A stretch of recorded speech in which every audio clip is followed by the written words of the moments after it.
हकीम फरशता। खबरों की शुरुआत बड़ी खबर से करेंगे। आपको बता दें, डोडा एमएलए महराज मलिक के मामले पर समाअत। महराज मलिक पर लगे पीएसए को लेकर हुई समाअत। पीएसए हटाए जाने और रिहाई को लेकर हुई जिरा। जम्मू कश्मीर हाई कोर्ट की जम्मू बेंच में हुई समाअत। मामले पर 18 दिसंबर को फिर होगी समाअत। और छोटी सी बात, जो काम डॉक्टर का था वो डीसी कर रहा है।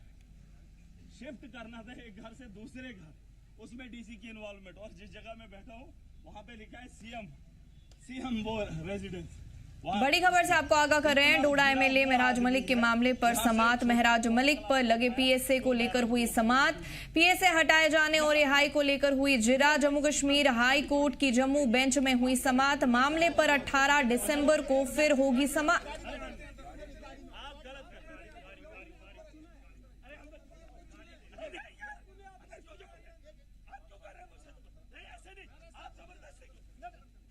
सींचा गया है और इसकी आजादी। तफसीलात के लिए हमारे साथ ख्वाहिश पतियार जम्मू से जुड़ चुके हैं। ख्वाहिश जानना चाहेंगे, आज की समाअत में महराज मलिक पर जो पीएसए लगा है उसके हवाले से क्या कुछ बुनियादी नुकात उठाए गए?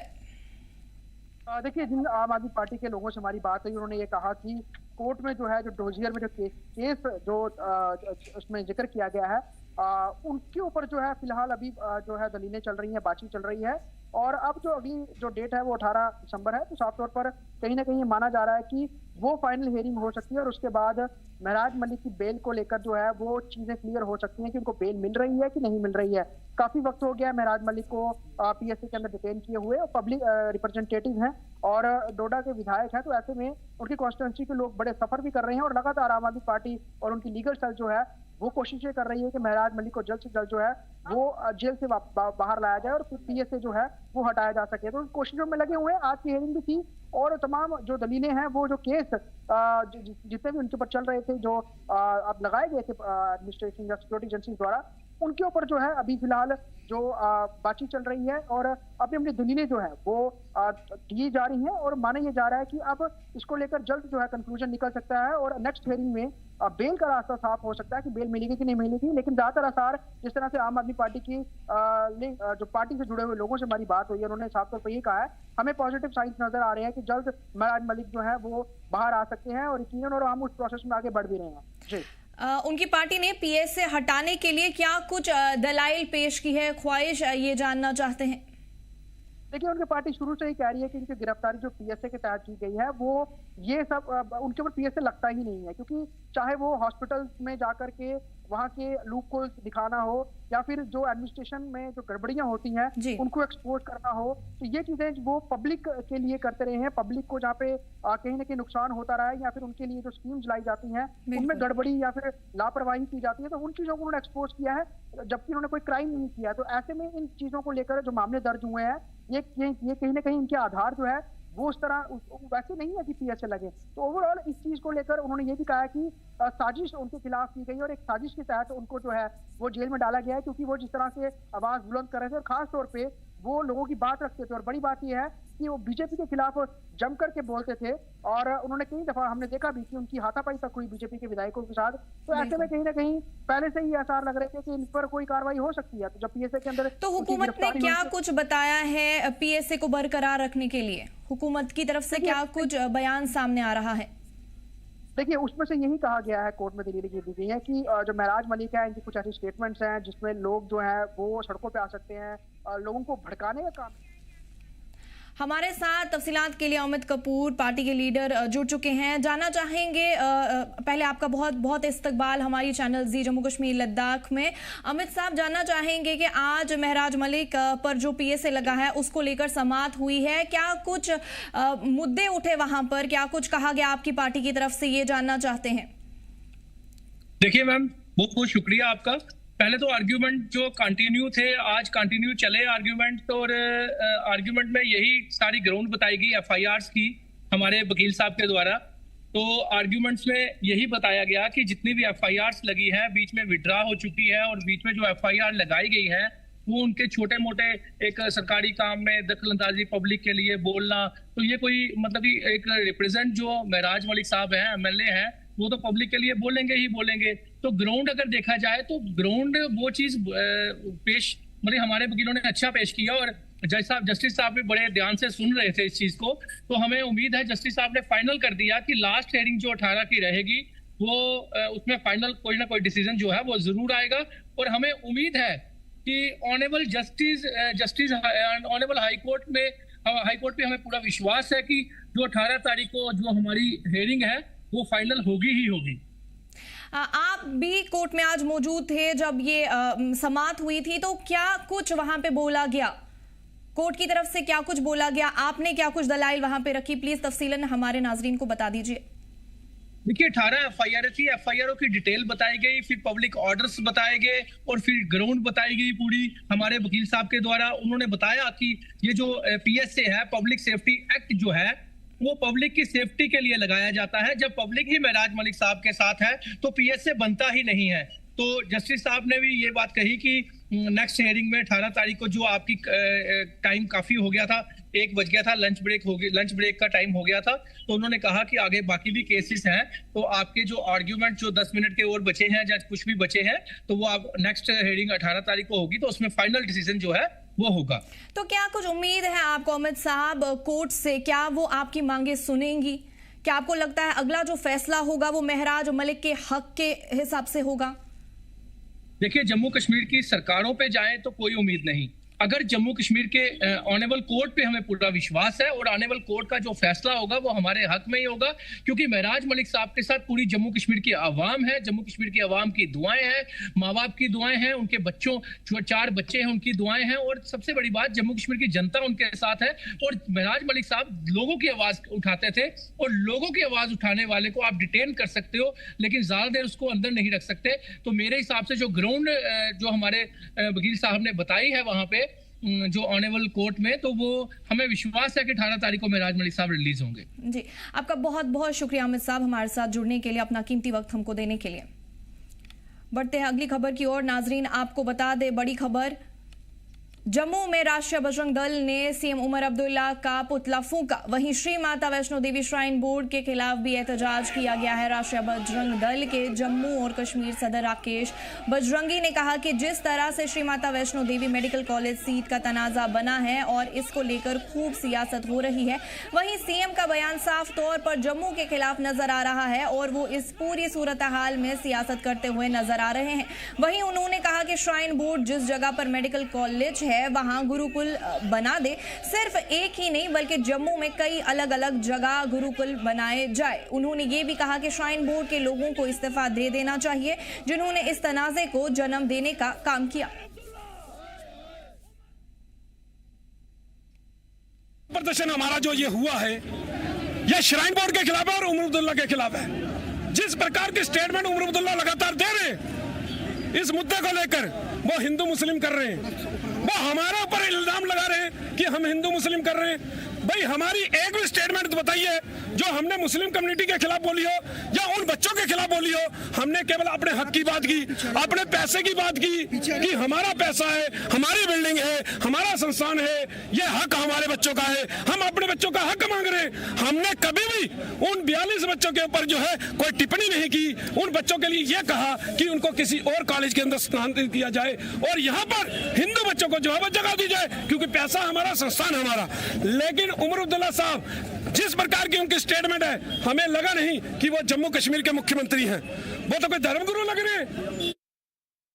Shri Mata Vaishno Devi medical college shrine board का मुद्दा जो है वो एक बार फिर से अब जो है वो राष्ट्रीय बजरंग दल द्वारा उठाया जा रहा है। यहाँ पर अगर आप देखेंगे बजरंग दल जो है पुतला लेके आई है और इस पुतले को जलाया जाएगा। साफ तौर पर जो सीटों का इशू है और उसको लेकर जो लगातार सियासत हो रही है और जो इस मुद्दे को हल नहीं करने दिया जा रहा है, इसको लेकर राष्ट्रीय बजरंग दल पहले भी कई दफा जो है वो सड़कों पर आई थी और इवन की श्री माता वैष्णो देवी यूनिवर्सिटी कखरेयाल में जाकर इन लोगों ने प्रदर्शन किया था।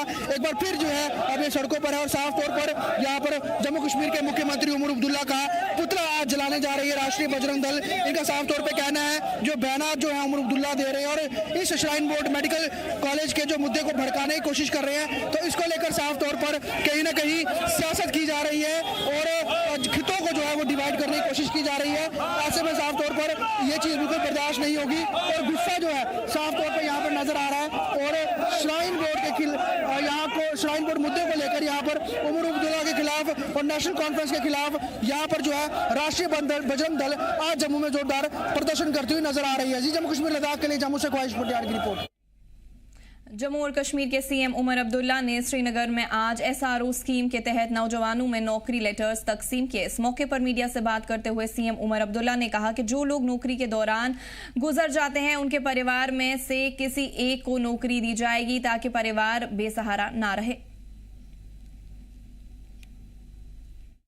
स्कीम को पहले एसआरओ 43 के नाम से जाना जाता था, जो अब RAS रिहैबिलिटेशन असिस्टेंस स्कीम के तहत अब जाना जाता है। उसमें गवर्नमेंट की तरफ से तमाम सरकारी मुलाजमों से ये वादा किया जाता है कि अगर खुदा न खास्ता सर्विस पीरियड के दौरान वो इस दुनिया को छोड़ जाते हैं तो उनके घर में से किसी एक को एक सरकारी नौकरी दी जाएगी ताकि इस मुश्किल दौर में उस घर को ये ना लगे कि अब उनका कोई पूछने वाला नहीं है। तो इस सिलसिले में जो ऑर्डर तैयार किए गए थे इसमें थोड़ा सा वक्त लगता है जिसको अब हमें दुरुस्त करना होगा, लेकिन जो ऑर्डर तैयार किए गए थे कश्मीर प्रोविंस के लगभग 60 आज उन्हें यहाँ बांटा गया, जिस तरह कल हमने इसी तरह का प्रोग्राम जम्मू में किया था।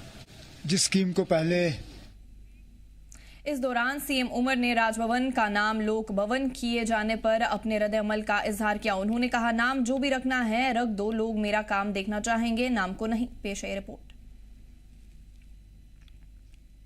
नाम जो भी रखो, लोगों को हमारे नाम से नहीं है ना, हमारे काम से है। लोगों को ये फर्क नहीं पड़ता कि मैं अपने आप को चीफ मिनिस्टर बुलाऊं, मुख्यमंत्री बुलाऊं, वजीर आला बुलाऊं, वो मेरे काम को जो है देखना चाहेंगे। तो इसी तरह मुझे नाम पे तो कुछ खास कहना नहीं है। ठीक है ना, अब लोक भवन तो उसका ये मतलब है कि ज्यादा से ज्यादा लोगों को अब वहाँ जो है राहत मिलनी चाहिए, उनके काम होने चाहिए। अच्छी बात है अगर, क्योंकि ये सिर्फ जम्मू कश्मीर के लिए नहीं है, पूरे मुल्क के लिए है। अगर राजभवन के नाम अब लोक भवन रखे गए हैं और इससे लोगों को फायदा होगा तो बड़ी अच्छी बात है। जिले में इलीगल माइनिंग पर रोक लगाने के लिए पुलवामा पुलिस लगातार सख्त कदम उठा रही है। इस मुहिम के तहत बीती रात भी पुलिस ने कार्रवाई की और आगे भी ऐसे सख्त मुहिम जारी रहेंगे ताकि कानून का अमल हो और माहौलियात की हिफाजत हो सके। 3 और 4 दिसंबर की दरमियानी रात पुलिस स्टेशन लितर की टीम ने गश्त के दौरान अस्तानपोरा लितर में गैरकानूनी तरीके से मिट्टी निकालते हुए एक जेसीबी, एक डंपर और एक ट्रैक्टर पकड़ा। सारी मशीनें पुलिस ने जब्त कर ली है। इस मामले में पुलिस स्टेशन लितर में FIR दर्ज कर ली गई है और इस बीच पुलवामा पुलिस ने लोगों से अपील की है कि इलीगल माइनिंग से दूर रहें।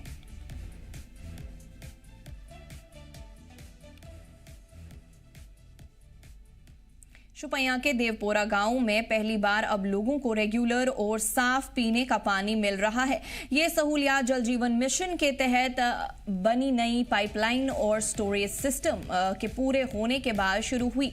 देहियों ने बताया कि पिछले कई सालों से उन्हें पानी की बहुत दिक्कत होती थी। खवातीन लंबा चलकर पानी लाती थीं और लोग गैर महफूज जरिए पर मुनहसर थे। अब नई सप्लाई से ये परेशानी दूर हो गई है। मकामी लोगों ने मिशन के तहत किए गए काम की तारीफ की। उन्होंने जल शक्ति महकमे शुपैया के एग्जीक्यूटिव इंजीनियर और फील्ड स्टाफ का शुक्रिया अदा किया। देहियों का कहना है कि नए सिस्टम से हेल्थ और सफाई में भी सुधार हुआ है और जल उसका अच्छा फ़ायदा हुआ। कुछ इलाके अभी हैं बकाया, मगर जो जल स्कीम आई है उसका बड़ा फ़ायदा हुआ। जो स्कीम लागू होगी हम क्यों नहीं बताएंगे, वो स्कीम लागू होगी और जिस गांव में लागू होगी। मतलब कुछ एरिया रह गए हैं, सरबल रह गई है, नील रह गई है, कि जब असली पाइन अभी बकाया है, बाकी एरियो में हो गई है। उसका फ़ायदा दीपरा में हो गई है, दीपरा पाइन में भी हो गई है, बाला में कुछ एरियो में हो गई है। उसका हम शुक्रिया अदा करते हैं कि ये अच्छी स्कीम थी, ये लागू भी यहाँ होगी और काम भी इस पर चल रहा है। हम खुश हैं इसमें, जिन एरियो में जल सकती ये स्कीम हुई इसके लिए हम बहुत खुश हैं। जो स्कीम लागू होगी, जो ग्राउंड पर काम हो गया,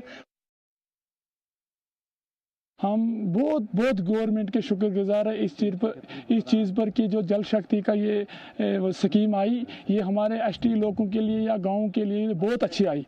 तो ठीक चल रही है। मतलब पानी की बहुत सहूलत है। पहले 25 किलोमीटर 20 किलोमीटर हमें दूर जाना पड़ता था, हमारी माँ बहन को दूर जाना, एक बंदा घर में लगता था पानी के लिए। और जब से जल शक्ति आई है इसका बहुत फायदा हमें मिला। एंटी ड्रग कैंपेन को जारी रखते हुए शुपया पुलिस ने सफानगरी जैनापोरा में एक रिहायशी घर से 7.9 किलो बंग बरामद की है। पुख्ता मालूमात मिलने पर पुलिस ने यह कार्रवाई की और उन्हें यह कामयाबी हासिल हुई। इसको लेकर पुलिस स्टेशन जैनापोरा ने एनडीपीएस एक्ट के तहत एफआईआर दर्ज कर ली है और चीफ जुडिशियल मैजिस्ट्रेट शुपया की अदालत से तलाशी वारंट हासिल की। इसके बाद पुलिस टीम एक एग्जीक्यूटिव मैजिस्ट्रेट के साथ फारूक अहमद डार के घर पर छापेमारी के लिए पहुंची। तलाशी के दौरान कुल 7.9 किलोग्राम बंग बरामद हुआ। मुलजिम को गिरफ्तार कर आगे की जांच शुरू कर दी गई है। शुपया पुलिस ने कहा कि मुआशरे से नशे की बुराई को खत्म करने के लिए उनकी मुहिम जारी रहेगी। लोगों से मदद की अपील भी की गई है।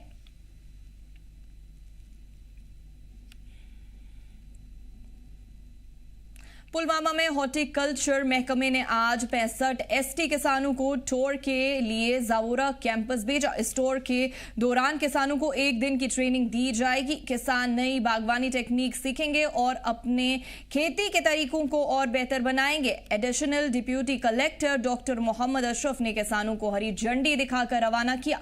जिला अफसर रियाज अहमद शाह ने कहा कि ऐसे प्रोग्राम्स किसानों के लिए बहुत फायदेमंद होते हैं और उन्हें नई टेक्निक सीखने का मौका भी मिलता है। डॉक्टर अशरफ ने कहा कि एसटी कम्युनिटी के किसान इन प्रोग्राम से जदीद बागवानी के बारे में ज्यादा मालूमात हासिल कर पाएंगे। महकमा मुस्तकबिल में भी ऐसे ट्रेनिंग देने के लिए तैयार है।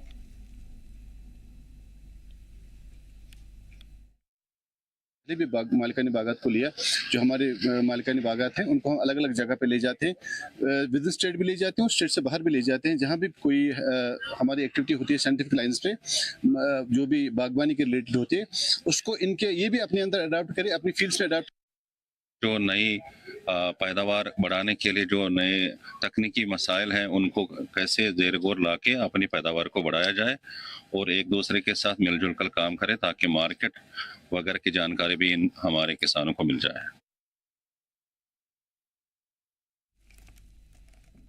इस बुलेटिन में फिलहाल इतना ही। आप देखते रहिए जी जम्मू कश्मीर लद्दाख। हमें दीजिए इजाजत। अल्लाह हाफिज।